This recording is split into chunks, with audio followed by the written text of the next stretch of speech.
Hello and welcome to Core 4 Revision with Mr. Quinn. Today we will be working through the June 2010 MEI Core 4 paper.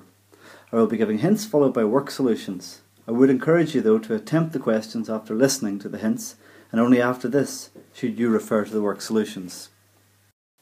Question 2. Trapezium rule and volumes of revolution. For part 1, find y by subbing in x equals 0.5. Then look up your trapezium rule in your formula booklet. For part 2, think about what type of shape you're drawing. Is it an overestimate or an underestimate? Show a diagram to help. And for part 3, think about which way you're rotating it. What would the radius be on pi r squared? Now hit pause and you try it. Work solutions.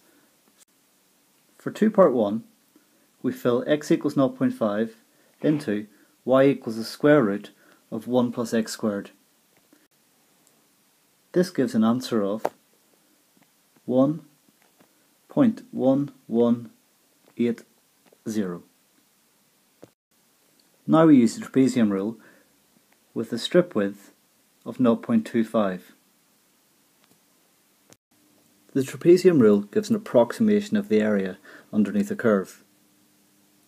The accuracy is increased with the more strips that you use. Here we can see that there is x0 and xn. N is merely how many strips we have. In this example we have 1, 2, 3, 4 strips, with x0 being 1 and xn being 1.4142. That leaves all of the other values being the ones that lie in between. This gives an area of approximately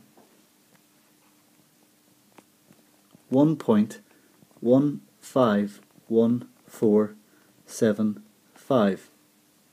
And as can be seen, this approximates to 1.151 as required in the question.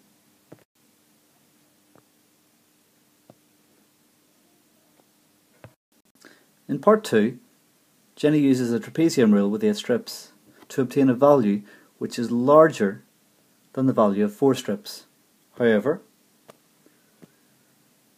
as can be seen when we look at the curve, the trapezium rule in this case gives an overestimate. Using more strips should give a more accurate answer. And in this example, that means it should be smaller than 1.151.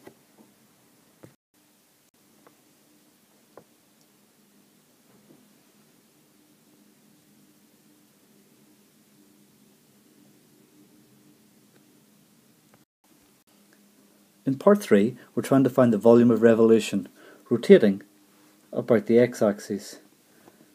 This means we're integrating pi y squared, as y is the radius, with respect to x. As you can see, y is equal to the square root of 1 plus x squared. Squaring gives y squared is equal to 1 plus x squared. Now subbing this in gives us the volume is equal to pi times the integral between 1 and 0 of 1 plus x squared with respect to x. We can take pi out because pi is just a number. Integrating this gives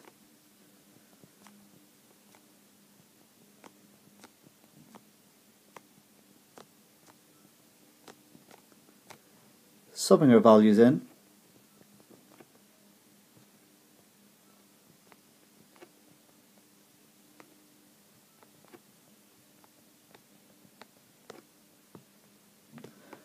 now expanding and simplifying gives an exact answer of 4/3 pi